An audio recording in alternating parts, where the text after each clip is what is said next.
Ok, Hebreus 11, versículo 23. Pela fé, Moisés, apenas nascido, foi ocultado por seus pais durante 3 meses, porque viram que a criança era formosa. Também não ficaram amedrontados pelo decreto do rei. Quando a gente vê essa passagem, a gente vai lembrar que, nesse período, os israelitas, eles eram escravos no Egito. E como escravos no Egito, eles começaram a crescer e se multiplicar. Quando eles crescem, se multiplicam, eles começam a assustar Faraó. Porque, em sendo um povo numeroso, morando dentro da sua casa, vamos dizer assim, né? Morando lá no país de Faraó, era um povo que a qualquer momento poderia se rebelar e ser realmente uma ameaça, né, para o governo, né, para o reinado de Faraó. Quando Faraó começa a perceber isso, então ele prontamente determina um decreto. Ele fala lá com as parteiras do povo de Israel e diz: olha, quando nascer menino, você mata. Quando for menina, você deixa. E, obviamente, que as parteiras não obedeceram, de modo que elas temiam a Deus e elas não matavam nenhum dos bebês. Fosse o que fosse, elas ajudavam a dar à luz e acabou a história. Só que, com o passar do tempo, Faraó percebe que a coisa não está dando certo. Está tendo menino, está crescendo, está desenvolvendo ainda, aquele povo está aumentando. Então, ele chega e vai perguntar às parteiras: o que está acontecendo? Porque eu te dei uma ordem, né? É para matar os meninos, mas eu estou vendo os meninos tudo aí. E aí, o que acontece é que elas dão a seguinte desculpa: não, é que quando a gente vai chegando, o menino já nasceu, porque as mulheres israelitas, elas são extremamente fortes. E aí, quando a gente chega, o menino já nasceu, não tem como matar. Então, aí ele chega e faz o decreto: olha, todo aquele que for menino, jovem, né, bebê, criança, do sexo masculino, vamos passar por aí, vamos passar a faca, vamos matar todo mundo. Todo mundo não, só os meninos. Então, diante disso, Moisés era para ser o próximo. Ele também era para virar uma vítima desse decreto. Mas o que acontece? Os pais dele decidem não cumprir o decreto de Faraó e escondem a criança, que é justamente o que está acontecendo aqui. Eles escondem a criança e eles fazem isso pela fé. Só tem um detalhezinho aqui que eu vi, e eu não sei se vocês viram também, que eu acho interessante. Ele era formoso? Exatamente. Se ele fosse feinho, matava? Qual é o sentido? Ó, aí, ó, a invejosa da Adriana agora vai ficar só no desejo. Peraí. Vou continuar. Então, né, eu não entendo por que esse detalhe do formoso. Talvez quando ele tivesse nascido, realmente a beleza dele fosse tal que normalmente bebê nasce com cara de joelho, nasce com cara de, sei lá, ratinho. É uma coisinha meio estranhinha, enrugadinho, não é bonitinho, gente. Bebê quando nasce não é bonitinho. Né? Aí o povo começa, é a cara da mãe, a cara do pai, o pai e a mãe deve ser feio pra caramba, né? Pra gente falar um negócio desse. Mas, enfim, ele faz essa ressalva aqui de que, porque ele era formoso, eles não quiseram matar a criança. Não sei, algo havia nessa criança, algo já havia em Moisés que já atraía, né, os olhares dos seus pais e certamente ia atrair o olhar no futuro daquela que seria a sua mãe egípcia, certo? Fica aqui essa ressalva, eu achei bem interessante. Alguém falou aí alguma coisa? Tem alguém aí com áudio aberto? Vê aí, Isis, se é você. Fecha aí o áudio, que está atrapalhando um pouquinho. Tá bom? Então, pela fé, Moisés, apenas nascido, foi ocultado pelos seus pais. Foi pela fé de Moisés? Não, claro. Foi pela fé dos pais. Eles contrariaram o decreto de Faraó e eles creram que, de alguma forma, aquela criança ia fazer a diferença na vida daquele povo. Né? Eu acho que esse negocinho aqui, porque viram que a criança era formosa, não deve ser só uma questão de beleza. Devia ter algo em Moisés que, de fato, já sinalizava que ele ia ser um homem especial, como de fato ele foi. Também não ficaram amedrontados pelo decreto do rei, né? Pela fé, Moisés, quando já homem feito, recusou ser chamado filho da filha de Faraó. E aquele momento onde ele não aceita mais ver o seu povo sendo maltratado, enquanto eles eram escravos lá dentro do Egito. Vamos dar uma passeadinha na Bíblia, abre aí Êxodo capítulo 2, no verso... Ou melhor, abre aí Êxodo capítulo 1 mesmo.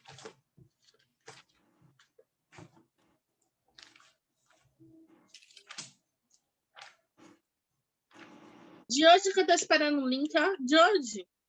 Vou ficar até calada. Vou ficar Meu Deus. calada.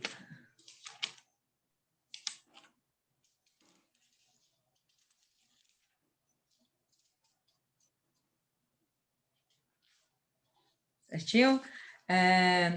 Êxodo capítulo 1. Aqui no verso 15, a gente vai ver essa história que eu resumi para vocês, tá? E o rei do Egito falou às parteiras das hebreias: quando ajudardes a dar à luz as hebreias e as virdes sobre os assentos, se for filho, matai-o, se for filha, então viva. As parteiras, porém, temeram a Deus, não fizeram como o rei do Egito lhes dissera. Antes, conservavam os meninos com vida. Então o rei do Egito chamou as parteiras e disse-lhes: por que fizeste isso, deixando os meninos com vida? E as parteiras disseram a Faraó: é que as mulheres hebreias não são como as egípcias, porque são vivas, né? São fortes, e já têm dado à luz antes que a parteira venha a elas. Portanto, Deus fez bem às parteiras, e o povo se aumentou e se fortaleceu muito. Então, os homens continuam crescendo, né? Nascendo, crescendo, se desenvolvendo, e, de fato, aquele povo está crescendo em número. Eles estão crescendo em força? Não. Se eles estivessem crescendo em força, eles não eram mais escravos, eles já tinham se rebelado há muito tempo. Mas Faraó já temia isso. De qualquer forma, ele já estava se precavendo. Eu não sei se esse povo se rebelaria tão rapidamente. Era um povo tão cativo, a coisa estava tão enraizada dentro da mente deles, da cabeça deles, que ainda quando eles são libertos, vocês lembram que no meio do deserto eles sempre ficam lá murmurando: poxa, por que a gente saiu do Egito? Né? Então, não sei se Faraó deveria ter tanto medo, mas enfim, Faraó vai e dá essa ordem. Tá certo? Então, versículo 22, então ordenou Faraó a todo o seu povo, dizendo: a todos os filhos que nascerem lançareis no rio, todas as filhas guardareis com vida. Né? Então, pegava as crianças, jogava no rio, matava, lá tinha crocodilo, morria afogado, mesmo que não tivesse crocodilo, chance de vida era nenhuma, né? E aí a gente vai para o capítulo 2, pula aí para o verso 10, e aí a gente vai ver isso aqui, ó. E quando o menino já era grande, ela o trouxe à filha de Faraó,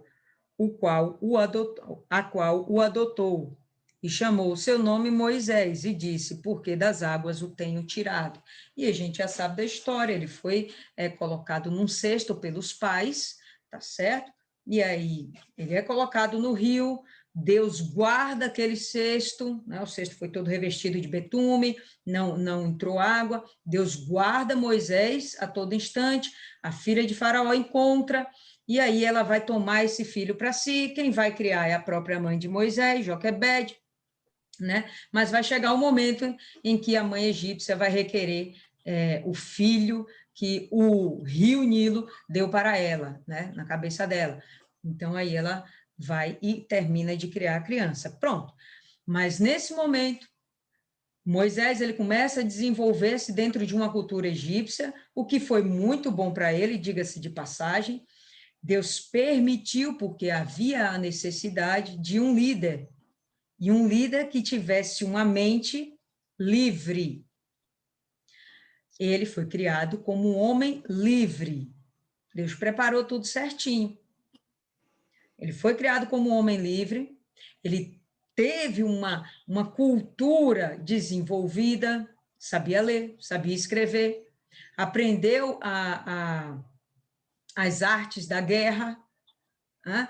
Isso foi fundamental para que no futuro ele pudesse cuidar desse povo lá no deserto. Né? Ele era um homem estudado, letrado, inteligente, o que serviu para ele até julgar o povo, né, e conduzi-lo em todos os sentidos no deserto. Vamos continuar aí, verso 11. E aconteceu naqueles dias que, sendo Moisés já homem, né, você vê que no versículo 10 ele já era um menino grande, começou a ser criado, né, pela filha de Faraó, nesse contexto que eu acabei de dizer. Então, de um verso para o outro, ele já sai da fase de criança, ele já é um homem adulto. E aconteceu naqueles dias que, sendo Moisés já homem, saiu a seus irmãos, né? Foi ver o povo hebreu lá. E atentou para as suas cargas, viu o trabalho pesado que eles estavam tendo, e viu que um egípcio feria a um hebreu. Aquilo deixou ele indignado, né? Viu que um egípcio feria a um hebreu, homem de seus irmãos. E olhou a um e a outro lado, e, vendo que não havia ninguém ali, matou o egípcio e escondeu na areia. E por conta desse assassinato, é que ele vai fugir de Faraó, mas para que ele se prepare ainda mais, ou melhor, para que ele seja preparado ainda mais pelo próprio Deus, para que ele se torne realmente o libertador de Israel. Tá bom? Então, vamos lá, volta aí para Hebreus, vamos continuar aí. Verso 24, né? Pela fé, Moisés, quando já feito homem, recusou ser chamado filho da filha de Faraó. E é esse momento aqui que a gente acabou de ver, certo? Ele não admite ver o povo dele sendo maltratado, se rebela contra o egípcio, mata o egípcio, e no final das contas ele vai se rebelar contra todo aquele sistema e vai fugir. Ele não vai pensar em pedir perdão, pedir desculpa, nem nada. Ele vai cair fora, porque vai vir sobre ele também sentença de morte. Preferindo ser maltratado junto com o povo de Deus, a usufruir os prazeres transitórios do pecado.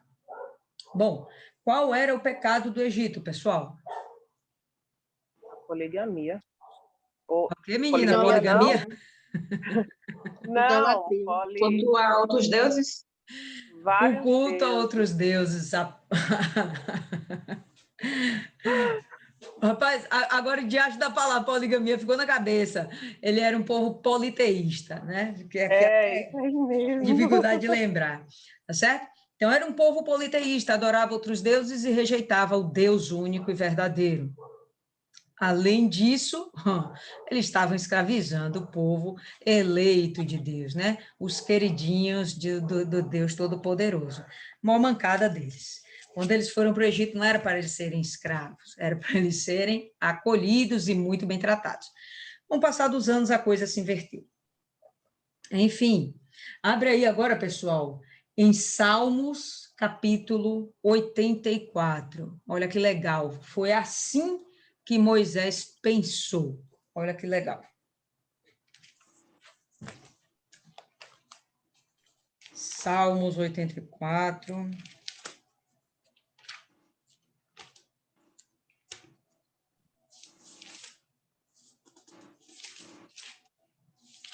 Pronto, todo mundo já abriu? Só eu que não abri? Que absurdo. Pronto, vamos lá. Versículo 10. Foi assim que Moisés pensou. Porque vale mais um dia nos teus átrios do que 1000. Preferia estar à porta da casa do meu Deus a habitar nas tendas dos ímpios. Isso aqui foi o pensamento dele. Melhor ficar com Deus e tendo todas as dificuldades que forem, mas com Deus, do que permanecer tendo todas essas regalias, mas, na verdade, sendo induzido ao pecado. Sim, o pecado da adoração a outros deuses, certo? Volta para Hebreus. Versículo 26. Porquanto considerou o opróbrio de Cristo, a vergonha de Cristo, por maiores riquezas do que os tesouros do Egito, porque contemplava o galardão. E a esse momento aqui, a gente começa a se cogitar, poxa, como assim ele já estava pensando em Jesus Cristo, sendo que Jesus Cristo vinha algumas centenas de anos depois? Vamos lembrar, a gente falou isso ontem, todas as promessas que já haviam sido dadas era a respeito de um futuro Salvador, um rei que tomaria posse de toda a terra, todos os reinos seriam dele. Esse rei já existia no imaginário dos que eram fiéis a Deus, essa promessa de que eles tomariam posse e através deles existia um rei que tomaria posse e governaria tudo com justiça. Eles já tinham essa ideia. Eles sabiam que o nome era Jesus, que o nome era Emanuel, que era o Cristo ungido? Não, mas eles sabiam que a promessa de Deus era de dias muito melhores, e não de coisas passageiras aqui na terra, mas sim de algo muito superior ao lado de Deus. Quando a gente para e pensa dessa forma, a gente percebe quão grandes são esses nomes. Pessoal, esses nomes estão sendo pinçados pelo autor, pinçados.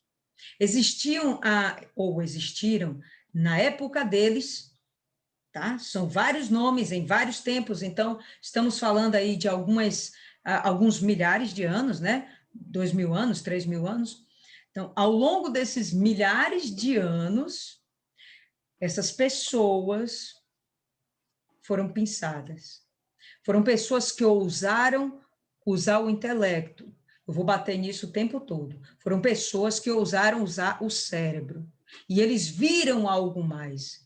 Eles entenderam que tudo que se passava aqui nessa terra, diante da maravilha que existia na terra e que foi criada por um Deus, bom, isso aqui com certeza não era o fim de tudo. O fim de tudo, com certeza, era algo muito maior e muito mais sublime. Então, quando a Bíblia fala aqui, quando Hebreus diz, ele preferiu ser maltratado junto com o povo de Deus a usufruir os prazeres transitórios do pecado, porquanto considerou o opróbrio, né, a vergonha de Cristo, por maiores riquezas do que os tesouros do Egito, porque contemplava o galardão. Ele não sabia do Senhor Jesus, mas ele sabia que existia um projeto de salvação. Arão e o próprio e a Joquebede eram exceções dentro daquele povo escravo no Egito. Eram pessoas que realmente adoravam o Deus vivo. Eles já tinham recebido a promessa. Eles são israelitas. Eles são filhos das 12 tribos. São filhos de Jacó. São filhos de Isaac. São filhos de Abraão. E toda essa história da promessa já existe, entende? Tá dando para a gente captar? Porque às vezes a gente fica aqui parado, como assim? Moisés, Jesus, estão tão distantes, não havia sido anunciado ainda Jesus. Não havia sido anunciado Jesus, mas sim, a promessa já havia sido anunciada. Tá? Então, vamos lá. Pela fé, ele abandonou o Egito, não ficando amedrontado com a cólera do rei. Antes, permaneceu firme, como quem vê aquele que é invisível. Essa foi a confiança dele. Lembra que a todo instante o autor nos remete ao exercício intelectual. Crer no invisível, ele já falou sobre isso, sobre a questão de crer no que não se vê, estamos falando da fé, né? Ser convicto de que as coisas vão acontecer, mesmo que a gente não esteja vendo, mas elas vão acontecer. E isso só depende do nosso esforço intelectual. Se não houver essa disposição para imaginar algo além, você vai ficar para trás. Esses nomezinhos pensados aqui que a gente está falando, eram pessoas que ousaram pensar. Ousaram pensar. Abre aí agora em Romanos, ou melhor, vai em Êxodos aí 2,15. Êxodo 2,15.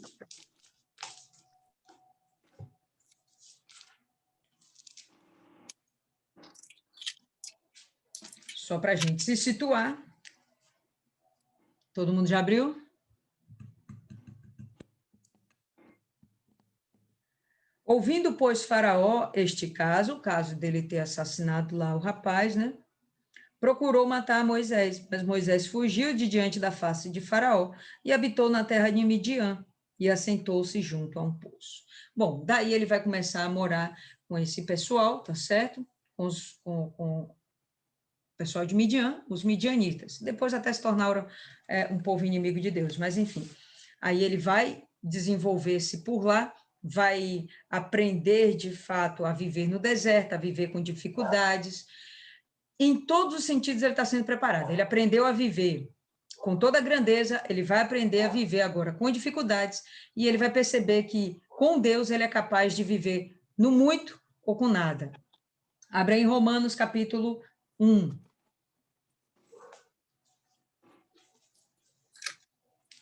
E esse povo midianita, esse Midian, ele era filho de Quetura, a que casou com Abraão depois que Sara morreu. Sim. Porque quando eu li a primeira vez... Todos esses povos vão ter origem em Abraão. Todos esses povos vão ter origem, né? Não, quando eu li a primeira vez, Sim. que o sogro dele era sacerdote, eu imaginei que fosse sacerdote de deuses. Aí, quando vai para uma pesquisa mais profunda... Eu acho que ele era sacerdote de Deus, não era, não? Era, mas eu achei que fosse de outros deuses, quando eu li a primeira vez. Eu acho que ele não era de outros deuses, não. Eu acho que ele era de Deus também. Criatura, eu estou dizendo que quando eu li a primeira vez... você achava que era de outros, entendi. Que fosse de outros deuses. Aí, fazendo uma pesquisa, descobri que era um povo que era descendente de Abraão. Vamos lá. Romanos 1, verso 20. Porque as suas coisas invisíveis, desde a criação do mundo, tanto o seu eterno poder como a sua divindade, se entendem e claramente se veem pelas coisas que estão criadas, para que eles fiquem inexcusáveis ou indesculpáveis. Quando ele está falando isso aqui, é Paulo aqui já falando, né? Quando Paulo está falando isso aqui, Paulo está se referindo ao seguinte: quando você vê, é que hoje a gente não tem muito contato com essas maravilhas de Deus, pessoal. Por mais que a gente viva num lugar que é meio roça, mas ainda assim a gente tem muita urbanização, a gente tem muito cimento, sabe? A gente tem muita parede, tem muito muro. Se você quiser parar para ver o céu, de repente da sua casa não tá, porque tem um poste desse tamanho, com a luminosidade desse tamanho, que impede você ver a grandeza do céu. Aí você quer ter acesso ao mar, mas você mora longe, você não consegue ver tudo aquilo. A gente, na verdade, não tem noção das maravilhas da criação de Deus quando a gente está em zona urbana. Quando a gente vai para o interior, a gente já vê isso mais, naqueles montes, as colinas, aquele céu lindão, entendeu? Até mesmo um céu de nuvem, de tempestade, aquela chuva grossa, até isso é muito bonito, mas a gente não vê essa beleza dentro das cidades. A gente está falando de pessoas que estavam vivendo na amplitude da criação de Deus. Eles tinham um acesso muito fácil a isso. Era muito fácil para eles imaginarem, bom, se Deus criou tudo isso, gente, para estar longe dele, entre aspas, né? para estar longe dele, imagina o que tem perto dele. Dá para alcançar? Então, aquilo que é invisível, que é Deus e a maravilha dele, a majestade dele, a glória dele, aquilo que nos é invisível, é perceptível pelas coisas que ele criou, por aquilo que existe, por aquilo que a gente vê. Por um celular? Não, o celular já é criação de homem, teve inspiração de Deus, etc, blá, blá, blá. Mas é a criação de homens. Coisa maravilhosa é você ver aqueles lagos lindos, sabe? Aquele pôr do sol maravilhoso, com aquele céu, sabe, misturado de cores, e laranja. Inclusive, o céu, semana passada, estava bem bonitão, né? Ontem, até anteontem, tirei uma foto lá do pôr do sol, de lá da igreja mesmo. Que coisa linda, que coisa linda. Mas é raro você ter um momento como esse. E quando acontece, inclusive, é uma coisa tão extasiante que todo mundo para ver. Mas são momentos raros. Então, o Moisés, ele teve essa visão. Os demais homens da fé, tá, do passado, eles tiveram essa visão, porque a terra era mais virgem, vamos dizer assim, e existia muito mais de criação, de natureza, de criação de Deus, do que necessariamente de criação dos homens. Ficava muito mais fácil a gente imaginar e entender sobre a grandeza e a maravilha de Deus do que o que a gente tem hoje. Entende?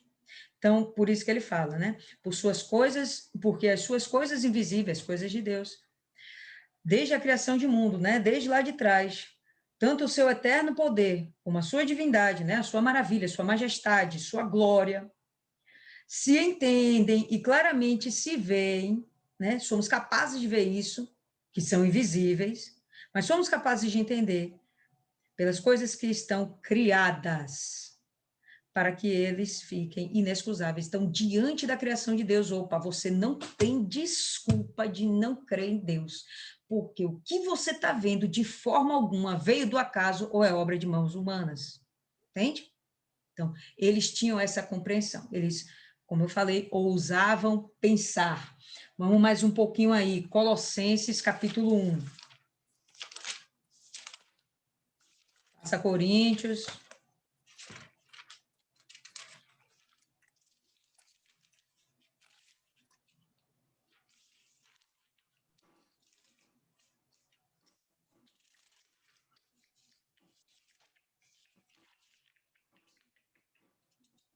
Todo mundo?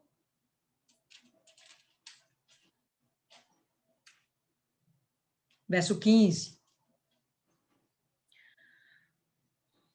O qual é a imagem do Deus invisível. Estamos falando aqui de Jesus. O qual é a imagem do Deus invisível, o primogênito de toda a criação. Porque nele foram criadas todas as coisas que há nos céus e na terra, visíveis e invisíveis, sejam tronos, sejam dominações, principados, sejam potestades. Tudo foi criado por ele e para ele, até mesmo as coisas invisíveis, tá? Então, mais uma vez aqui sendo relatada essa grandiosidade de Deus, através, a grandiosidade invisível, através daquilo que é visível. Mais um pouquinho, 1 Timóteo, anda aí mais para frente. Antes de Hebreus aí. 1 Timóteo 1, verso 17.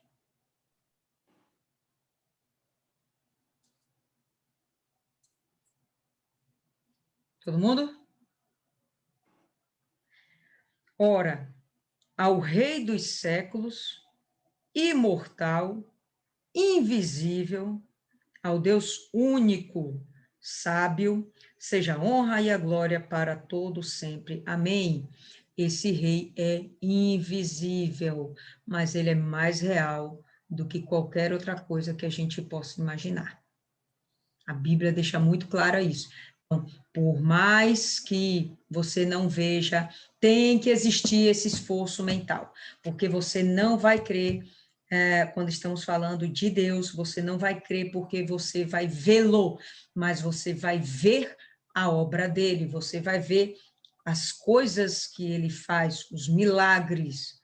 Tanto que Jesus, em dado momento, fala, né? Se não tiver os milagres, não vai haver a crença, as pessoas não creem, não existe credulidade. Tem que haver os milagres. Deus sempre vai mostrar os sinais. Você não vai ver Deus, mas você vai ver os sinais. De forma que, vendo tudo isso, você se torna inexcusável, indesculpável, tá? Então, não tem como tirar a responsabilidade que pesa sobre você de adorar esse Deus, de reconhecê-lo, né, em sua majestade. Volta para Hebreus.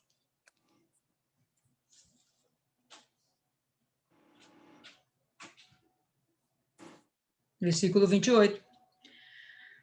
Pela fé celebrou a Páscoa e o derramamento do sangue, para que o exterminador não tocasse nos primogênitos dos israelitas. Isso tem a ver aí com a 10ª praga, onde eles vão imolar o animal, né? Vão matar o carneiro. Imolar significa matar ou morrer em prol de uma divindade. Então, eles vão matar o carneiro na intenção de agradar a Deus, de oferecer um sacrifício a Deus. Vão pegar aquele sangue, passar nas ombreiras da casa. Fizemos isso, né? Sexta-feira. Passar nas ombreiras da casa para que o espírito da morte, o anjo da morte, quando passasse, visse aquele sangue que era a simbologia do sangue de Cristo. Opa, tem o sangue de Cristo aqui? Está perdoado. Eu não posso tocar. Passa direto. Então, o sangue desse cordeiro, na Páscoa com Moisés, foi lá que foi instituída a Páscoa, né? O sangue desse cordeiro representa, na verdade, o sangue do Senhor Jesus Cristo nos dias de hoje. Bom, e quando ele faz isso, ele faz por fé, porque você matar um bicho e passar o sangue do bicho e acreditar que o anjo da morte vai pular sua casa só porque tem um sangue de um bicho lá, bom, isso é um ato de fé.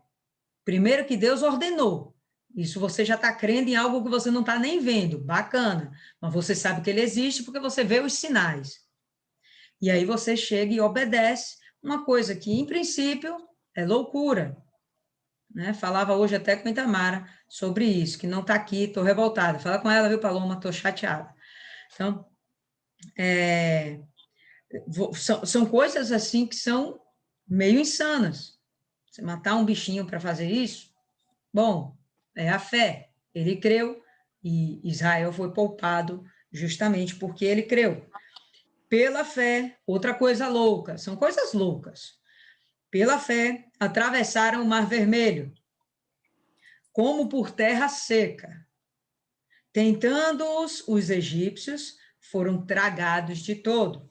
Quando os egípcios tentaram fazer a mesma coisa, eles morreram. Né? O mar se fechou e eles foram todos mortos. Todo o exército dos egípcios foram mortos. Tá certo? Mais uma coisa louca. E para fazer essas coisas loucas, você tem que ter fé. Mais uma coisa louca. Pela fé, ruíram as muralhas de Jericó depois de rodeadas por 7 dias. Faz algum sentido? Você sair andando ao redor de uma edificação, de uma construção, e crer que aquilo ali vai cair sem que você dê uma machadada, né? Ou joga uma bomba. Então, são coisas realmente incríveis. Dá uma aberturinha aí na Bíblia agora. Vamos para o verso, ou melhor, verso não, Josué, capítulo 6. Só para a gente entender melhor.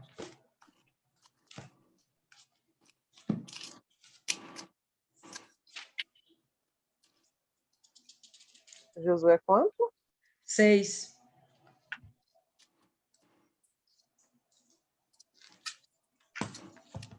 Verso 12.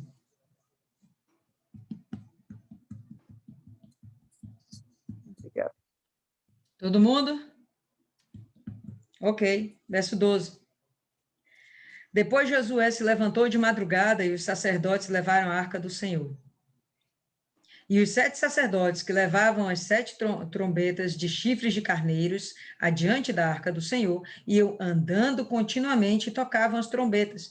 E os homens armados iam adiante deles e a retaguarda seguia atrás da arca do Senhor. Os sacerdotes iam andando e tocando as trombetas. Assim, Rodearam outra vez a cidade no dia seguinte e voltaram para o arraial, e assim fizeram por 6 dias. E sucedeu que no 7º dia, madrugaram ao subir da alva, logo cedinho, e da mesma maneira rodearam a cidade, só que agora 7 vezes consecutivas. Naquele dia, somente rodearam a cidade 7 vezes. Não fizeram mais nada. E sucedeu que, tocando os sacerdotes pela 7ª vez as trombetas, depois que eles terminaram de rodear, os sacerdotes tocaram as trombetas, disse Josué ao povo: gritai, porque o Senhor nos tem dado a cidade. Porém, a cidade será anátema, amaldiçoada ao Senhor, ela e tudo quanto houver nela, somente a prostituta Raabe viverá, ela e todos com que ela estiver em casa, os que com ela estiverem em casa, porquanto escondeu os mensageiros que enviamos. Versículo 20. Gritou, pois, o povo, tocando os sacerdotes, as trombetas. E sucedeu que, ouvindo o povo o sonido da trombeta, gritou o povo com grande brado. Eu imagino a garganta desse povo, mas enfim, gritaram. E o muro caiu abaixo, o muro caiu no grito. O muro caiu no grito. E o povo subiu à cidade, cada um em frente de si, e tomaram a cidade. Isso é normal? Isso é coisa de maluco, né? Pela fé. Uma coisa dessa, só pela fé. Agora abre aí em Josué mesmo, vê aí no verso 2. Eu acho interessante, verso não, gente, capítulo 2. Bem interessante isso aqui.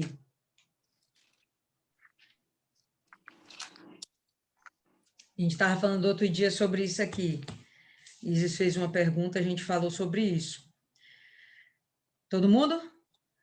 E disse aos homens, quem está falando aqui é Raabe, a prostituta. Ela fazia parte lá de Jericó, do povo de Jericó. Bem sei que o Senhor vos deu esta terra, e que o pavor de vós caiu sobre nós, e que todos os moradores da terra estão desfalecidos diante de vós. Ela está confessando que o povo de Jericó e todos os povos que ouviram falar de Israel temem Israel. Porque temos ouvido, por quê? Porque Israel é violento? Não, porque temos ouvido que o Senhor secou as águas do Mar Vermelho diante de vós, quando saíeis do Egito. E o que fizestes aos 2 reis dos amorreus, o Sion e a Og, que estavam além do Jordão, os quais destruístes. O que ouvindo desfaleceu o nosso coração, e em ninguém mais há ânimo algum, por causa da vossa presença, porque o Senhor vosso Deus é Deus em cima nos céus e embaixo na terra.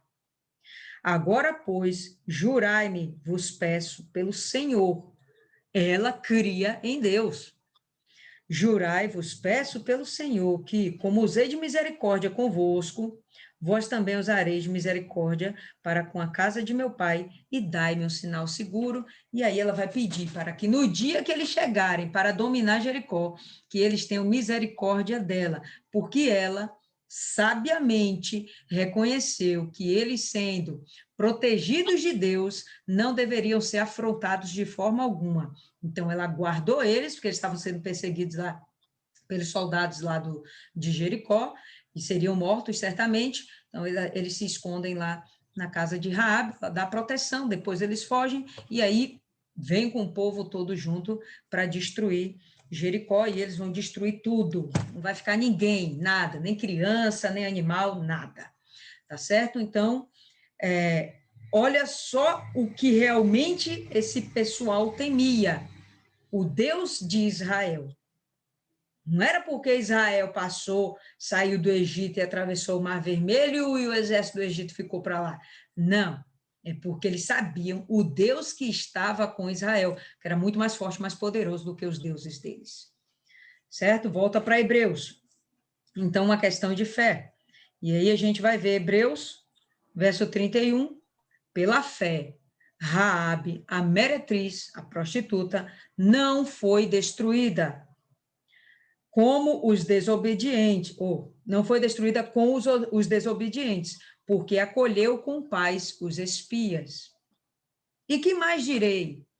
Certamente me faltará o tempo necessário para referir o que há a respeito de Gideão, de Baraque, de Sansão, de Jefité, de Davi, de Samuel e dos profetas, todos homens valorosos, os quais, por meio da fé, sempre o autor vai ressaltar isso, por meio da fé, e eu vou ressaltar, a fé é um ato intelectual, não tem emoção, não tem coração, os quais, por meio da fé, subjugaram reinos, praticaram a justiça, obtiveram promessas, fecharam a boca de leões.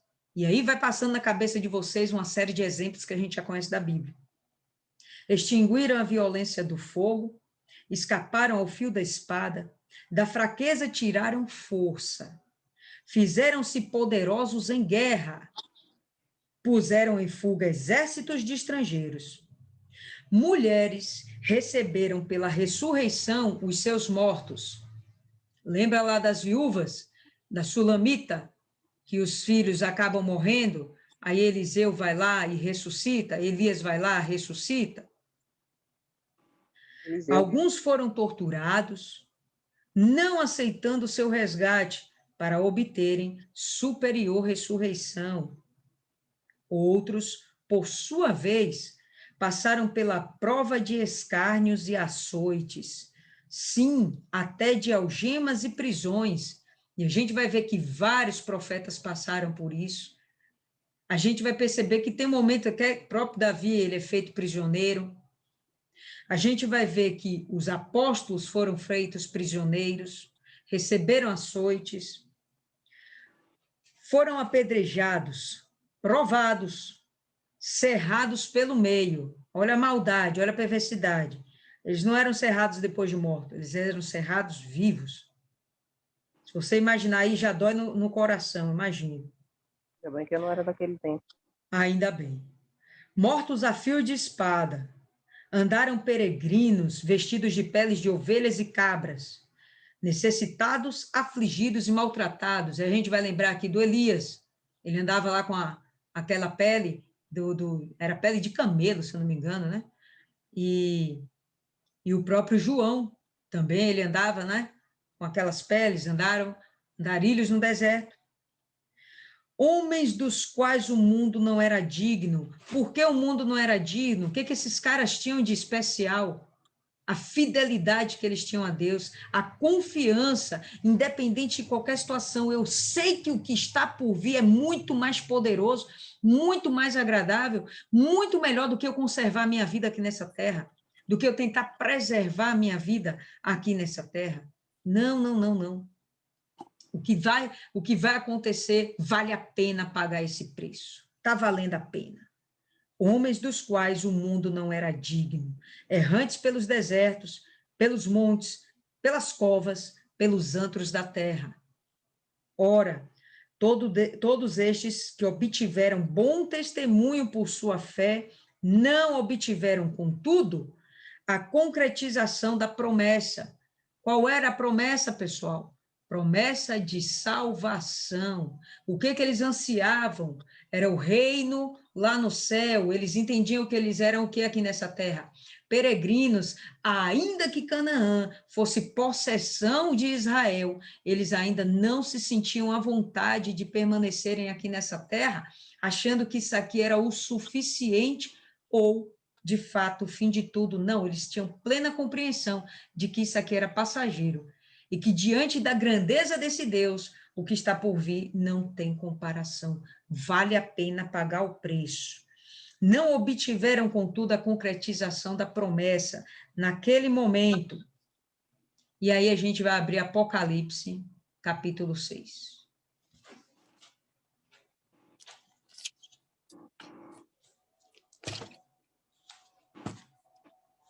Último livro da Bíblia, viu? Sei. Ontem as meninas, qual é o primeiro livro da Bíblia? A menina grita, Êxodo. Eu falei, meu Deus do céu. Doeu agora, doeu no ouvido, doeu na alma, doeu. Todo mundo, Apocalipse 6, verso 11. E foram dadas a cada um compridas vestes brancas, e foi-lhes dito que repousassem ainda um pouco de tempo, até que também se completasse o número de seus conservos e de seus irmãos, que haviam de ser mortos como eles foram. Essa galera, esses heróis da fé, os nossos patriarcas e tantos outros que aqui não foram citados, os nossos conservos, aquela turma que a gente conhece, que é de Deus, foi de Deus e que morreu, parentes, amigos, membros da igreja, morreram com Jesus. Esses ainda não ressuscitaram. Eles receberam vestes brancas compridas e estão repousando. Até que chega o dia em que eles vão ressuscitar e eles sim vão entrar no gozo do Senhor. Aqui ainda não, tá certo? Então, o que fala aqui, volta para Hebreus, verso 40, 39 ainda. Ora, todos esses que obtiveram bom testemunho por sua fé, não obtiveram, contudo, a concretização da promessa, por haver Deus provido coisa superior a nosso respeito. O que é superior a nosso respeito, pessoal? Fala aí. Fala aí. Salvação? É o quê? A salvação. Não, eles vão obter a salvação também. Não é isso. Fala aí. O que, gente? Está cortando A aqui. fé. O reino dos céus. O reino dos céus é a mesma coisa que salvação. Sacrifício. Sacrifício? Não. A fé. Não, velho. A fé, eles tinham a fé. Cristo.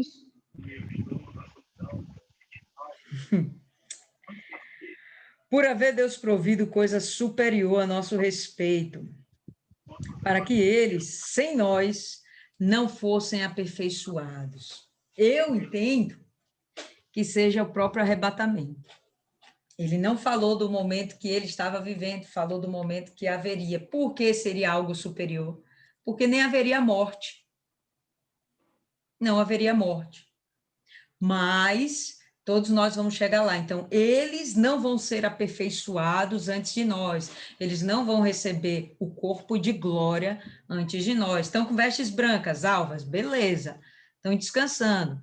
Mas antes da gente, não chega lá, não. Corpo de glória a receber todo mundo junto.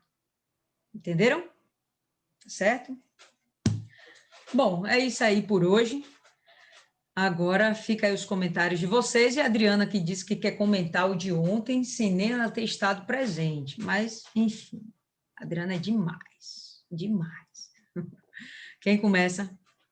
Deixa a Adriana fazer as honras. Por favor, Adriana. Bora, Adriana, para de cheiro.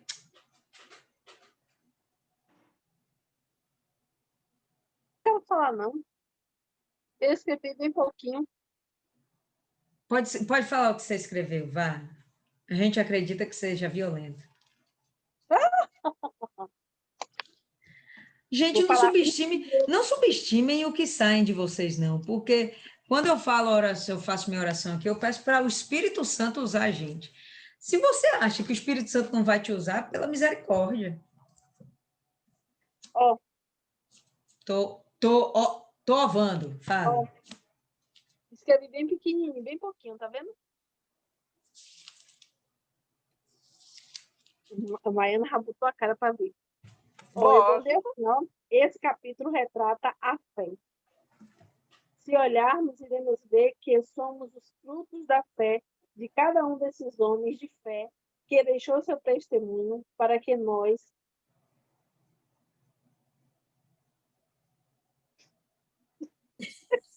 Esse é o momento que a gente não entende o que escreveu. Muito forte.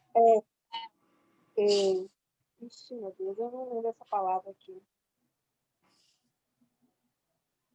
fica usando palavra difícil, dá nisso aí. Não, mas não é nem palavra difícil. Ó, vou ler de novo. Se olharmos, iremos ver que somos os frutos da fé de cada um desses homens de fé que deixou seu testemunho para que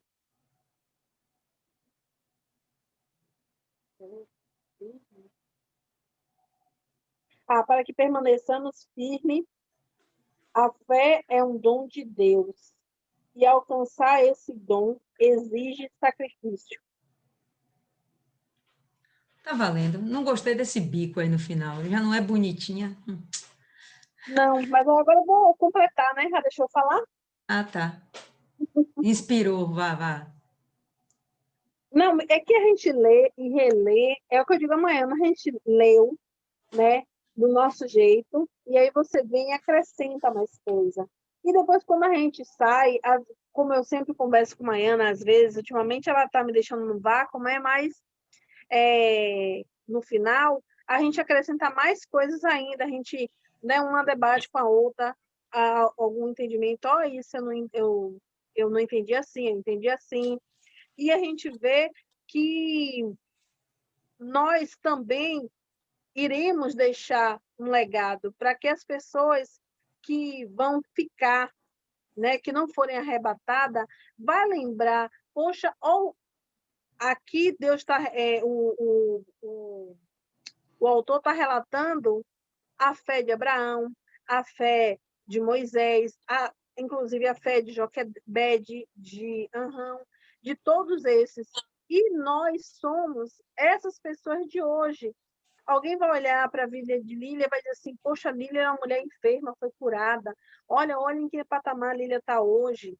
Né? Por mais que algumas pessoas olhem o lado financeiro, que isso é uma coisa que as pessoas se apegam muito, né? Vai olhar, poxa, Dona Cida, olha a vida de Dona Cida como é, olha a vida de Maiana, que a gente não faz isso, né? Quem era Maiana? Poxa, Maiana era uma menina rebelde, Maiana queria morder, engolir as pessoas, ralar a cara no asfalto, e hoje Maiana é uma menina, está se aprimorando na doçura, né? Está se aprimorando no jeito de falar, e aí a gente vai vendo que Deus vai moldando, que o que ela almeja ser, mediante a fé que ela tem, ela vai acrescentando. É a mesma coisa, eu, você, as meninas, Dona Itamara, que chegou nova, as outras que estão já mais tempo na igreja, porque nós somos o Abraão, o Moisés,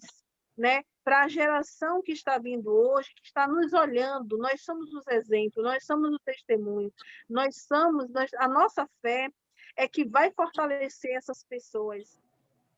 Por mais que a gente, num momento, esteja com dificuldade, cabisbaixo, às vezes as coisas não estão dando certo, decorrente do mundo, do que está acontecendo no mundo, mas o que nos firma é a fé, é a certeza de que tudo que a gente está fazendo, que a gente está pregando, da palavra que a gente está levando, que o nosso galardão, a nossa riqueza não é aqui. Então, esses homens trabalharam. Eu achei muito interessante quando fala lá no final sobre alcançar o bom testemunho mediante a fé e receberam a promessa. Abraão, ele não viu a multidão de pessoas. Ele sabia, ele cria, ele tinha certeza, mas ele não sabia a dimensão de que isso iria tomar.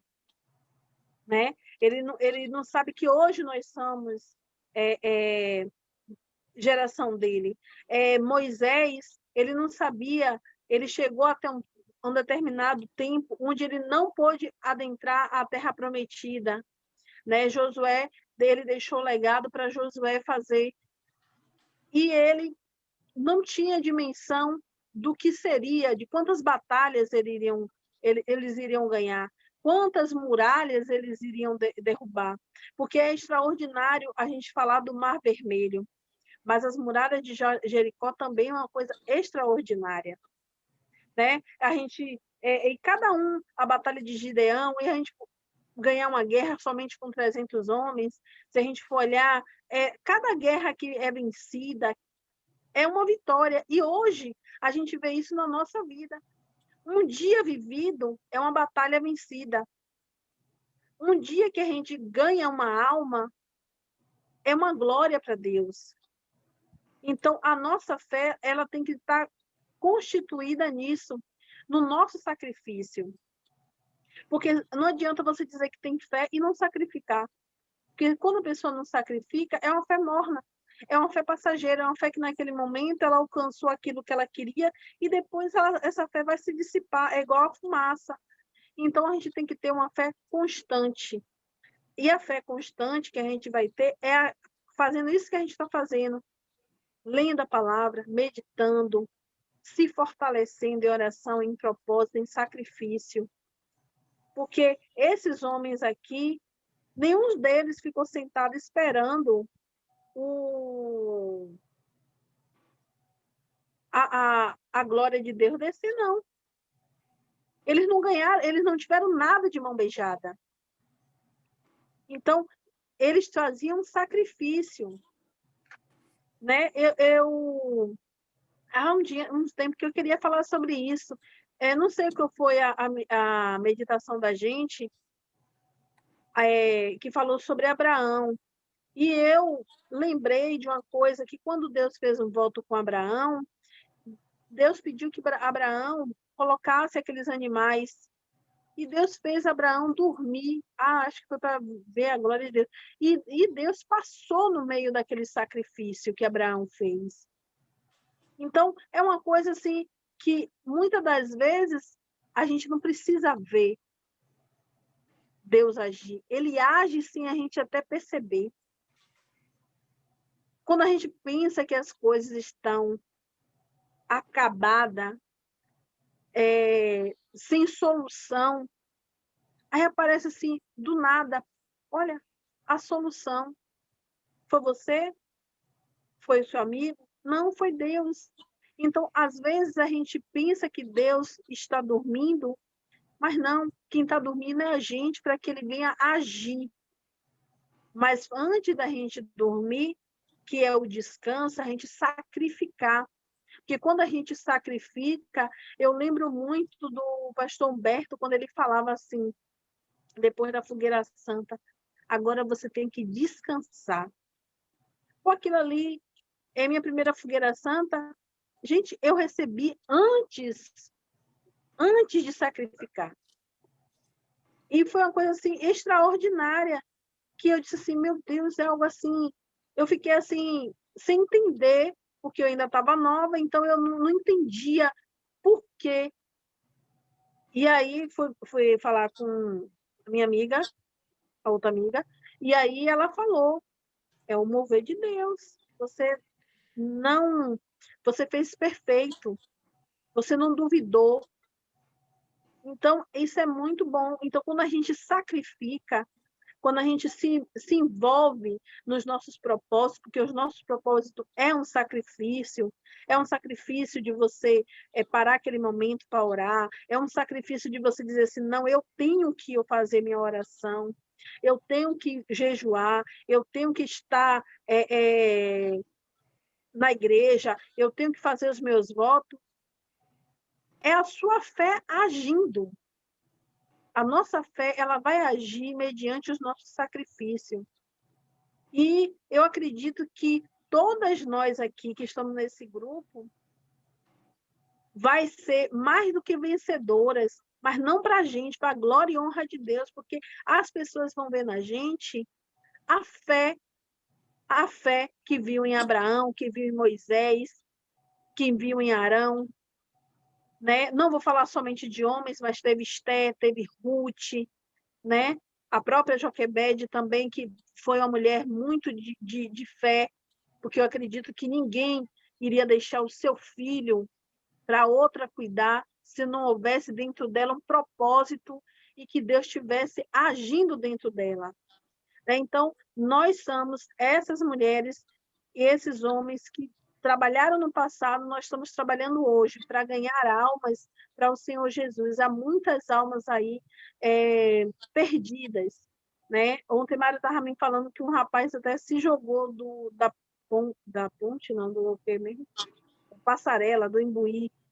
Eu fiquei muito triste com isso, porque, né, no momento desse, a gente vê as pessoas tentando tirar suas vidas, e uma pessoa que se suicida não tem o temor de Deus e nem tem a salvação. Então, a gente tem que correr atrás dessas almas. Tem muitas almas aí que a gente precisa levar e elas vêem na gente essa fé. Só isso. Só isso, para quem não queria falar, cara, você consumiu o tempo de todas, agora eu vou ter que parar. Fala, Isis. Rapaz, a Adriana falou que eu ia falar. Ai, meu Deus do céu, tá parecendo os outros agora. Discípulo de Fernanda, vá, continue. Só vou complementar. Eu achei a mesma coisa. O capítulo diz assim, heróis na fé. Eu diria exemplos na fé. E aí sempre me surpreendeu muito a história de Raabe. Porque ela teve a ousadia de fazer algo diferente. Ela foi contra toda uma cidade. E teve o cuidado de plantar, de ajudar aquelas pessoas e ter o cuidado de fazer com que elas se comprometessem a salvá-la no dia, se acontecesse, que ela fosse salva. E não só ela foi salva, mas a família dela foi salva. E se na novela for igual à vida real, que aquele pai problemático, o pai ainda se beneficiou. Mesmo a maltratando. E em muitos exemplos a gente vê isso. Da salvação se espalhar pela casa da pessoa, pela família. Me vinha o exemplo de Noé. A gente não sabe qual era a índole desses filhos, mas se a índole do pai era boa, a criação deve ter sido muito boa. Mas a gente lembra que teve um problema lá com o cão. Mas, querendo ou não, a família dele foi salva. Em Atos 16:31, a família do carcereiro, que Paulo até diz, se você crer, será salvo tu e a tua casa, tua família. Em vários exemplos. Isso me traz uma esperança de que não é em vão o nosso sacrifício, as horas que a gente deixa de estar dormindo para estar aqui meditando, não é em vão. Não vai se estender apenas a minha vida, mas, por consequência, a família, aos meus, aqueles a quem eu amo. Porque, às vezes, a palavra ensina, mas o exemplo ensina muito mais. Ver a sua retidão, ver as bênçãos na sua vida, que são frutos da sua fé.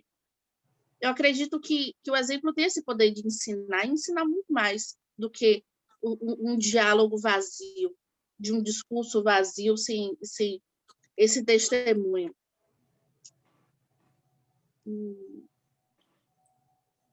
E a fé é uma energia extremamente poderosa.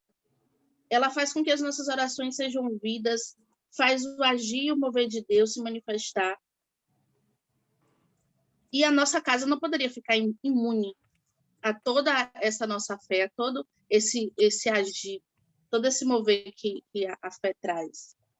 E eu lembro também da minha primeira fogueira santa, que eu recebi antes mesmo de subir ao altar. E lembro que Deus, eu estava no primeiro amor, estava disposta a entregar tudo. E eu lembro que Deus me pediu, para mim pareceu pouco. É algo que eu gastaria com outra coisa. Eu lembro que ele me pediu o valor que eu separava para o mercado. Né? Eu dava um tanto, meu marido dava outra. Ele me pediu esse valor. E esse valor eu tinha 4 vezes ou mais na conta, poderia repor facilmente. E me pareceu pouco, mas obedeci. E antes de subir, ele já me abençoou. Eu saí eu fui demitida e antes do meu seguro acabar, Deus colocou no meu caminho pela internet. Estava futucando na internet. Conheci uma empresa de Maceió, um cara que ele estava com um projeto de fazer com que outras pessoas tenham ganhos através da empresa dele, sem ser formalizado, sem ser CLT, mas com a possibilidade de ganhos muito grandes. A partir de tudo mais você trabalha, mais você recebe. Home office em casa, e eu estou até hoje nesse trabalho. Em casa, trabalhando de pijama, com os cabelos lá em cima. Deus é pai. Sem me expor para a Covid ou para qualquer outro problema, e tendo ganhos melhores do que se eu tivesse trabalhando no CLT, ouvindo desaforo de supervisor, de gerente. Só com meus clientes mesmo, de vez em quando. Mas assim, meus clientes são uma bênção. E aí eu sempre tento ainda manter esse primeiro amor, manter essa primeira fé, uma energia de estar sempre disposta a fazer mais, a querer fazer mais, e achar tudo que Deus me pede pouco para tudo que Ele me dá. Esse sentimento de gratidão. É isso. Ótimo, bom. Fala aí, Paloma. Antes que você durma, rapidão, antes que você durma. Não tenho muito a acrescentar, não. Acredito que já disseram tudo. A única coisa que eu tinha até comentado com a Thaisa ontem, quando terminou a reunião, a live de ontem, né? E estava falando com ela acerca de que a gente justamente estava depois que tratou sobre a questão de Samuel, de Saul, depois que falou sobre isso, falou um pouquinho em relação a que, poxa, Deus esperou, no caso Abraão, esperou tantos anos para conseguir alcançar aquela promessa, né? A principal, no caso, a primeira do filho, né? E a gente estava comentando com ela que realmente, às vezes, a gente pensa que está demorando, mas o que eu disse para ela foi que nem sempre, se fosse do tempo que a gente queria, não iria glorificar a Deus. E eu vejo isso também até na nossa própria vida. Quando a gente pede alguma coisa a Deus, a depender da maneira que vem, não vai glorificar, até porque, a depender da forma que venha, qualquer um pode falar que qualquer homem poderia fazer. Poxa, se vier dessa forma, qualquer pessoa, até você mesmo, poderia ir lá e fazer. Então, isso não glorifica a Deus. Então, às vezes não. Sempre o tempo de Deus é perfeito. Então, eu acredito que não tem a demora. Tem a perfeição e tem mesmo para testificar que é para a glória dele, que foi ele. E eu dei para ela, no caso, o exemplo de quando de quando Jesus ressuscitou Lázaro, né? Que ele poderia ter ido logo, mas se demorou justamente porque naquele período, inclusive, se ele fosse antes, ainda poderiam acreditar que ainda estava num período onde o morto poderia, né, ressuscitar por si só, mas não. Ele foi depois desse período e aí sim foi glorificado o nome de Deus, tanto que até hoje a gente conta sobre isso. Somente. Ok, perfeito. Neide?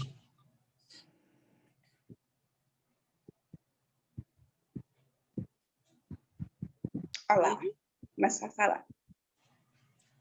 Pela fé, vimos que Abel, Enoque, Noé, Abraão e entre outros, Abel serve de testemunha até hoje.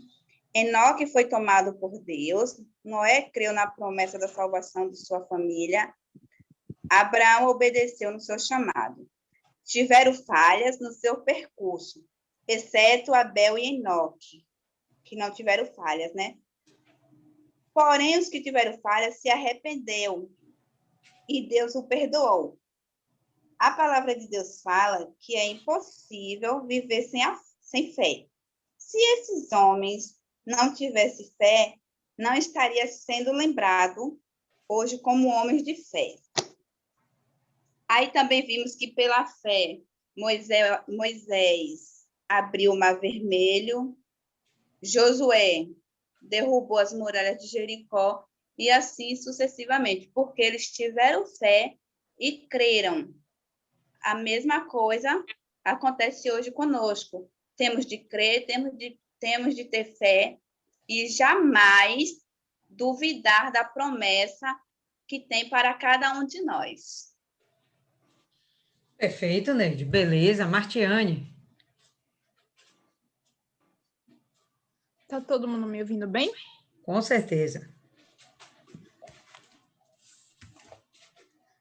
É porque a imagem tá parada assim de Dona Neide, minha internet tá horrível. Vai lá. Não tô vendo. Mas a gente está ouvindo. Então, certo. Se falhar, aí me fala, tá? Que eu volto. A parte que chamou a atenção foi do versículo 35 em diante, né? Que fala que muitos foram torturados, outros experimentaram escárnios, né? Açoites, cadeias, prisões, foram apedrejados, cerrados, tentados, mortos ao fio da espada e por aí vai. E me chamou a atenção por quê? Porque eles tiveram fé para morrer.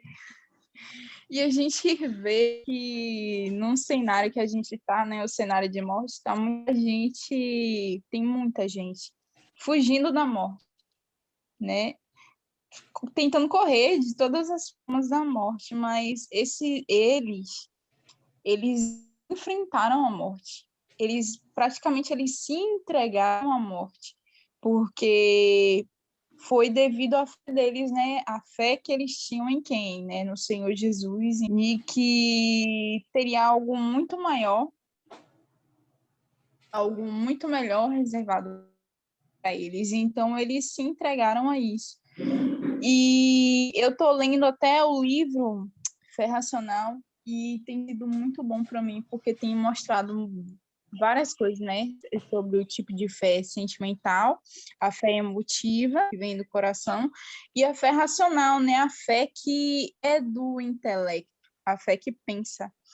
E o bispo, ele até, num dado momento do livro, ele fala que os discípulos, quando o Senhor Jesus foi morrer, os discípulos, eles saíram, entendeu? Eles fugiram, eles se afastaram, eles se apartaram.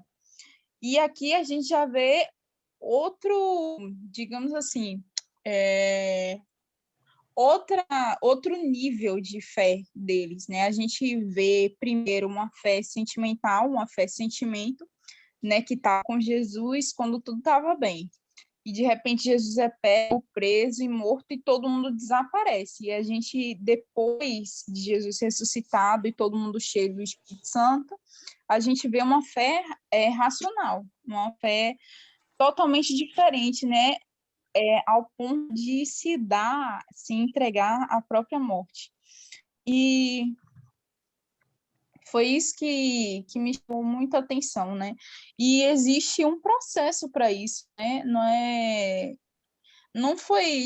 é algo assim que eu posso dizer assim, não é algo fácil, né? Como eu estava lendo no livro do bispo, a pessoa, para ela viver a fé racional, ela tem que ignorar todos os 5 sentidos que ela tem. Tem que ignorar tudo, tem que ir contra o que pensa, o que sente, o que ouve, o que vê, contra tudo. E não é assim, algo assim, a pessoa, como eu posso dizer assim, dizer assim, eu vou, a partir de hoje, eu vou viver essa fé aqui. Aí, tipo, o primeiro problema que vem, a pessoa reclama, a pessoa murmura, a pessoa quer jogar tudo pro alto, a pessoa desiste. Então, tipo assim, não é esse tipo de fé. A pessoa só falou de boca, mas a pessoa não fez. E é algo muito interessante, acho muito bacana isso daqui tá exposto na Bíblia, né? Esse sacrifício, né? Esse auge da fé, né? Ao ponto de falar que dos quais o mundo não era digno. E a Bíblia deixa claro isso para a gente parar e pensar, porque qualquer pessoa pode ter esse tipo de fé, né? Essa fé aqui não é seletiva, tipo assim, fulano pode ter essa fé, ciclano não pode, Beltrano pode ter essa fé, o outro não pode. Não, é uma fé que está disponível para todo mundo, né? Tem até uma parte de Isaías que Deus ele faz o convite, ele faz assim, venhamos e raciocinemos comigo. Aí ele fala, né, essa questão dos pecados que são vermelhos como o carmesim se tornarem brancos como a neve. Ele fala para trazer a memória, tipo assim, para expor e, digamos assim, fazer com que Deus volte, entendeu? Considere o pecado, considere o erro da pessoa, uma vez que a pessoa foi perdoada. E eu acho isso muito interessante, até porque eu tinha falado, né, com uma situação aí. E Deus me lembrou disso agora, dessa passagem muito forte. E então, esse tipo de fé está disponível a qualquer pessoa. E essa fé racional, diferente da fé emotiva, ela tem um único objetivo, né, que é levar a pessoa à salvação. A maior das promessas, né, a algo muito superior. E que eles alcançaram esse algo superior à salvação. Graças a Deus, eles estão salvos. E hoje ficou, né, escrito aí na Bíblia esses exemplos para a gente ler e para a gente avaliar o tipo de fé que a gente tem, né? Poxa, será que se hoje, digamos assim, mudasse um pouco assim a ordem das coisas, surgisse um anticristo, digamos assim, a igreja não fosse arrebatada logo de cara, não sei, né? Deus sabe, ele que sabe, nem Jesus sabe, é ele que sabe. Digamos assim, e se Deus permitisse que o anticristo já se levantasse e houvesse uma perseguição, matasse algumas pessoas, será que a gente teria essa fé de ser cerrado no meio, de ser apedrejado, de ser morto ao fio da espada? Entendeu? Então, é interessante a gente parar para pensar, né, qual tipo de fé a gente tem tido e ser, como eu posso dizer assim, humilde o suficiente de assumir a condição espiritual, né?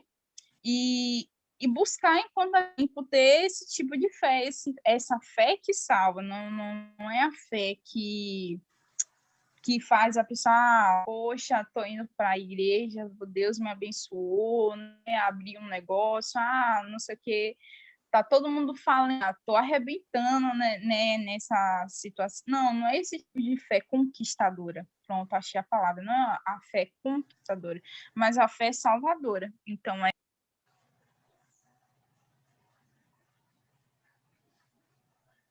Ficou mudo. Agora cortou aí, Martiane. Então, eu tô dizendo assim, então, é isso aí, e eu acabei de falar. Tá certo, a gente percebeu que deu para concluir. Legal, bacana. Very good. Dona Ana.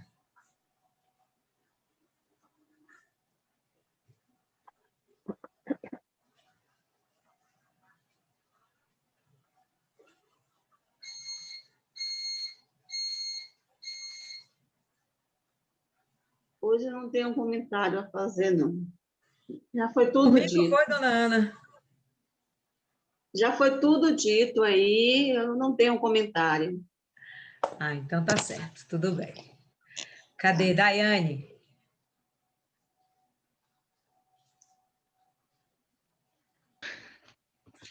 Daiane estava aqui de boa com o vídeo aberto. Aí ela viu que todo mundo começou a falar, olha, eu vou fechar meu vídeo para ver se ela me esquece. Não tem como, Daiane, não tem como. Diga aí. Eu também não tenho muito o que falar, não. Vou falar. Eu entendi, né, que a fé é fundamental para a nossa vida cristã. A fé tem muito poder em poder fazer toda a diferença na nossa vida. E eu acredito que podemos aprender muito com a vida de Moisés. ele tinha uma vida de propósito, de missão, e, claro, um homem abençoado por Deus. Perfeito, dona Daiane. Fé é fundamental para a vida do cristão. Falamos isso ontem, né? Não tem como ser cristão sem fé. Não existe, não faz sentido, não tem lógica. Tem Pois que é, ter fé. Não pois tem. que eu falei, como eu não participei ontem, aí eu falei um pedacinho de ontem e complementei com o de hoje. Venha com sua cara de pau, viu? Venha. Tá bonito. Diga aí, dona Cida.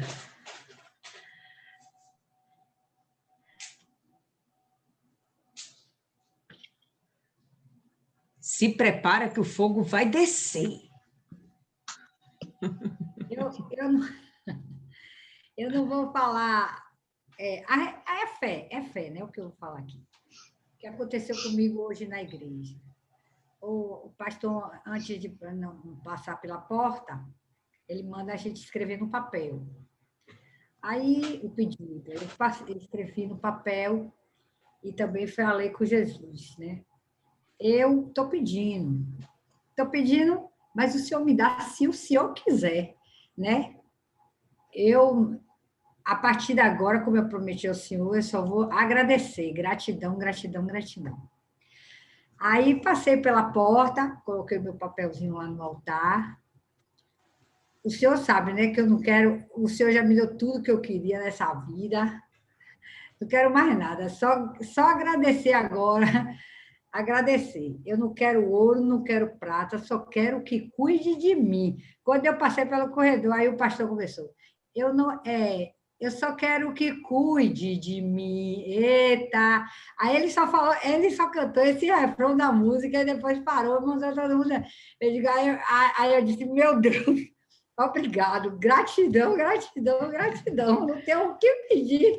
Me dê se o senhor quiser. Quando eu cheguei em casa, que eu peguei o celular, o que eu botei no celular, ele me deu. Aí depois eu falo o que foi que ele me deu. Eu não estou falando, rapaz, que o bicho ia pegar. Quando Dona Cida abre a boca, o negócio é demais, é muito forte. Não quero nada, agora só aprendi a agradecer, só, não quero, não quero. Já disse a ele, não quero mais nada, só quero agradecer. Agora, ele disse que ele sabe o desejo do nosso coração, né? Sabe? Então, aí é com ele.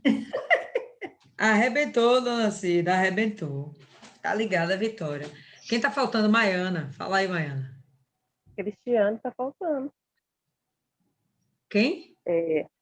Cristiane, Cristiane vai encerrar. eu posso dar uma de que não quero falar hoje?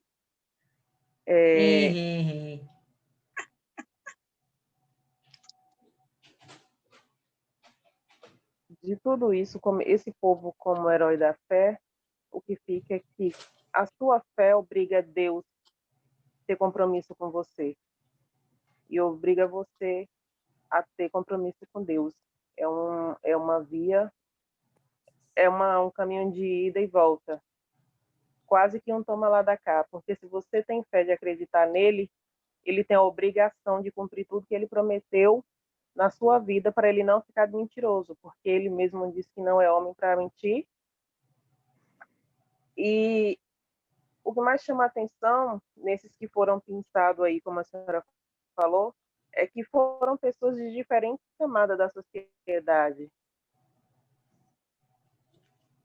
Fica claro que não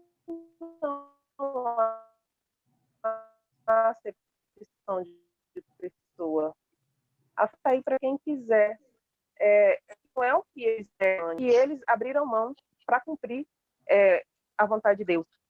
Porque de todos aqui, Jefté é aquele que meus olhos brilham, assim, não brilha, você vai ver que ele já era humilhado, sofreu. Depois, quando ele conseguiu vencer, ele foi lá e falou para Deus que o primeiro que saísse da casa dele ao encontro, ele ia... Vocês estão conseguindo me ouvir? Ou é só para falar? Não, Tama, é que de vez em quando trava, é assim mesmo, mas depois desembola. Pode continuar.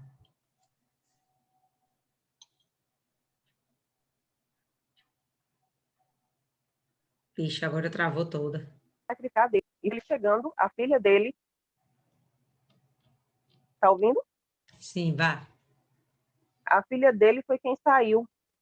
E aquela frase que ele fala é muito forte, porque ele disse que a filha era o motivo da tristeza, porque ele fez um voto a Deus e não ia voltar atrás. Ele abriu mão de alguém que ele amava muito para cumprir a palavra dele com Deus. Todas essas pessoas aqui, independente dos erros que cometeram, a fé nos justifica.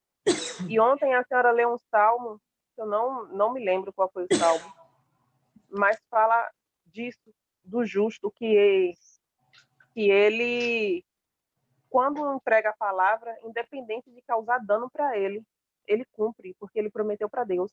E até mesmo com os homens. É aquilo de você manter a sua palavra com Deus, manter a sua palavra com os homens. Se você prometeu, você cumprir, porque a fé não vai nos mostrar nada. Como ele vem lá no começo, a certeza de coisas que eu espero. Não, de coisa que eu não vejo, a convicção do que eu espero. E a gente não vê Deus, mas quantas vezes numa oração você sente o próprio Deus dentro de você?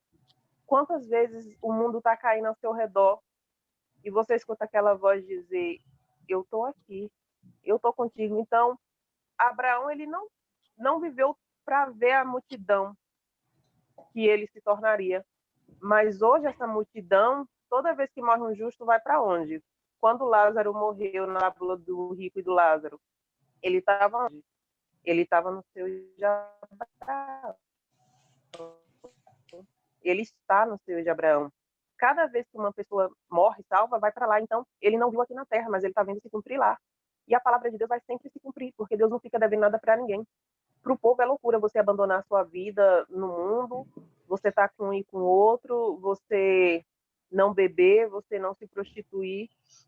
Mas quanto mais a gente abdica dessas coisas, quanto maior o esforço que a gente faz para guardar a nossa fé, mais forte a gente fica com Deus e a gente vai se tornando queridinho dele. Porque quando os dardos vierem, ele vai estar lá na nossa frente, o escudo. E é a nossa fé que vai fazer isso. É ter a certeza de que nada nem ninguém vai conseguir nos tocar. E se conseguir tocar e atingir, é porque Deus tem um propósito muito maior. Perfeito, Maia. Isso aí mesmo.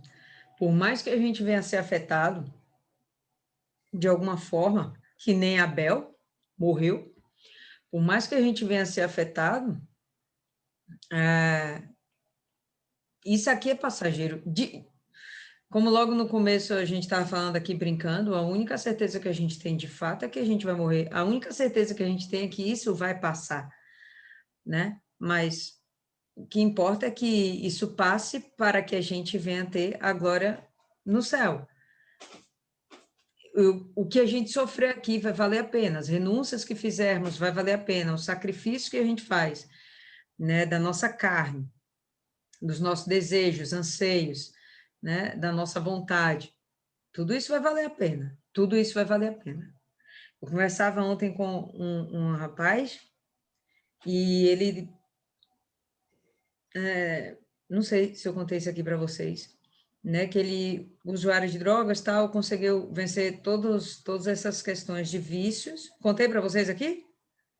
Não? Não.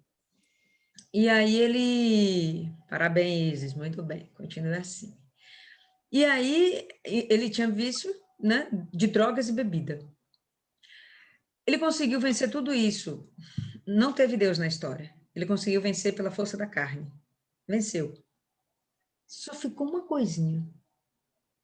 E que ele está esperando vencer essa coisinha para então poder se entregar para Jesus, poder se batizar nas águas. Que é o vício do cigarro. Os outros ele não tem mais desejo, mas o cigarro, a carne treme. E, enfim, tem coisas que a gente não precisa nem a fé. Basta querer. É uma fé natural, tá?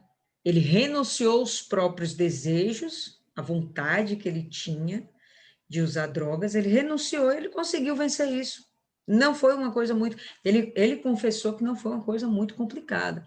O que está sendo complicado é vencer o cigarro.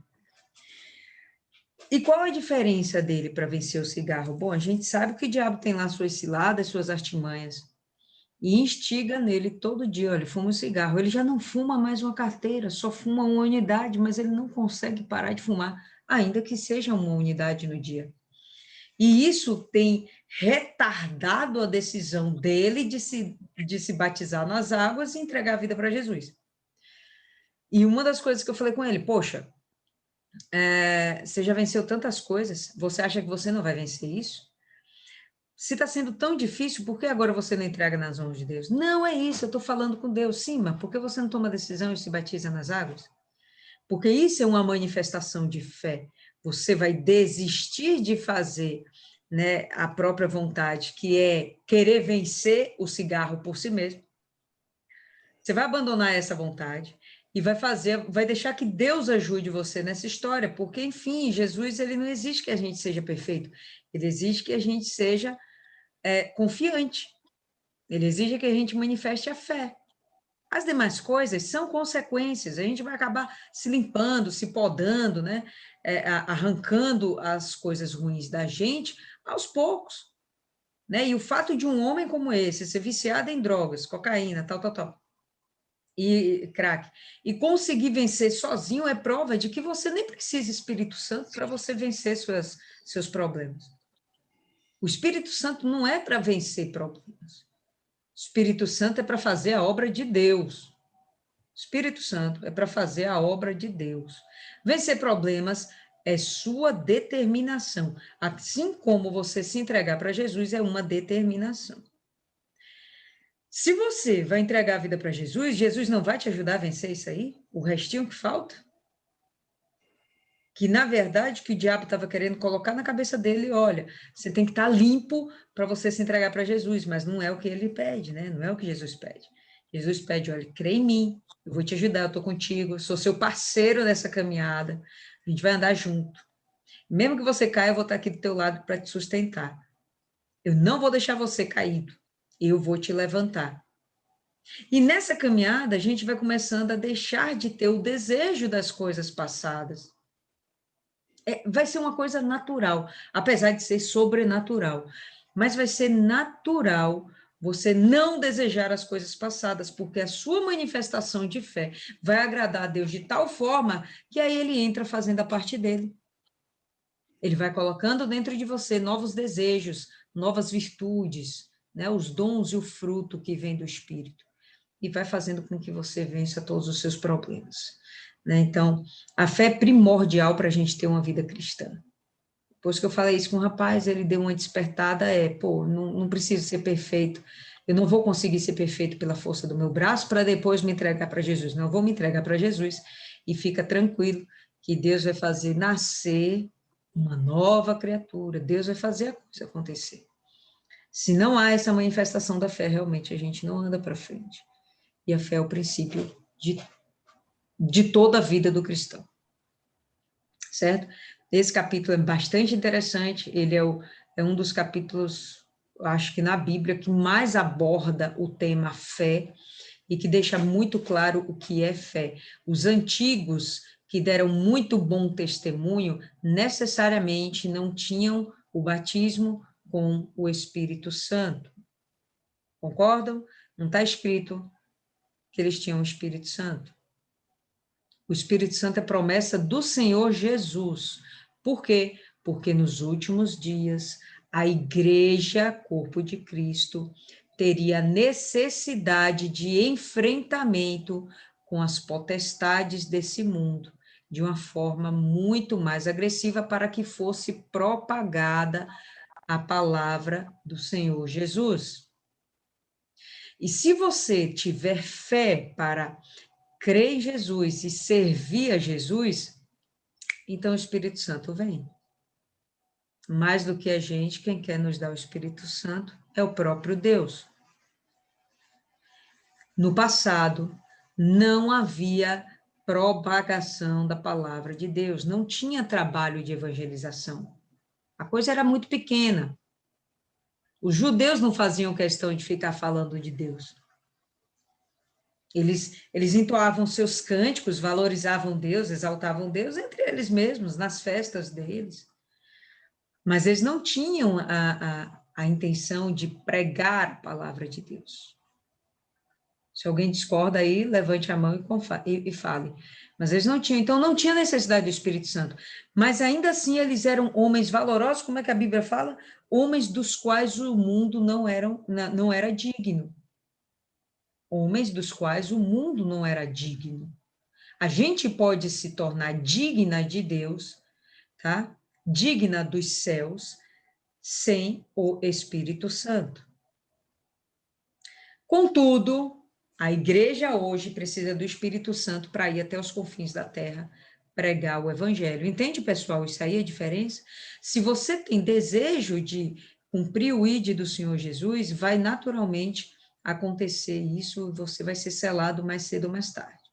Se você se acomoda e acha que tão somente meditar na Bíblia, fazer o que a gente está fazendo aqui, só meditar, ir para a igreja, cumprir seus dízimos, seus votos, isso é suficiente. Hoje isso não é suficiente. No passado sim, hoje mais não. Hoje é exigido da gente algo mais.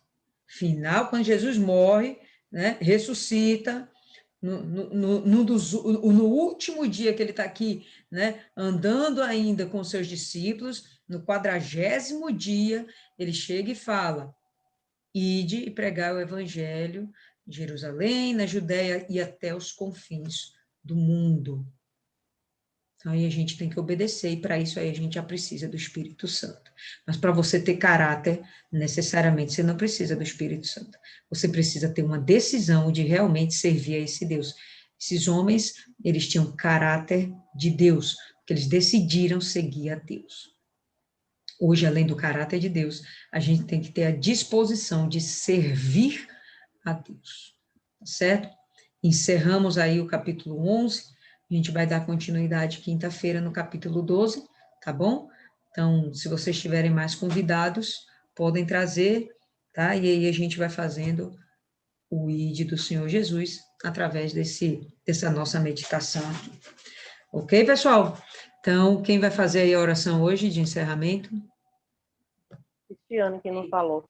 Neide, como? Quem? Cristiane que não falou. Oh, meu Deus, tadinha de Cristiane. Então, Maiana querendo dizer que tá você me não tinha nada para seguindo. acrescentar, Cristiane. Acrescente, Cristiane, e faça a sua oração, nossa oração. Deus lembrou de você, sorria. Vamos lá. Amado Pai, Deus. Meu Deus, em nome do Senhor Jesus, meu Pai, e já é na tua presença, meu Deus, eu quero te agradecer, meu Deus, por esse momento, Pai, pois tem sido muito importante, não só para mim, mas para cada uma dessas mulheres que aqui estão. O Senhor tem nos fortalecido, o Senhor tem nos dado a direção e nos mostrado o caminho a cada dia. Muito obrigada, meu Pai. Eu te louvo e te exalto, Senhor. Meu Pai, eu oro pela vida de Dona Lília, meu Deus, que essa serva que o Senhor tem usado para nos orientar, para nos guiar, meu Pai, no teu caminho. Que o Senhor dê sabedoria a ela, que o Senhor, meu Pai, capacita a cada dia mais. Eu entrego a vida de cada uma dessas mulheres nas tuas mãos.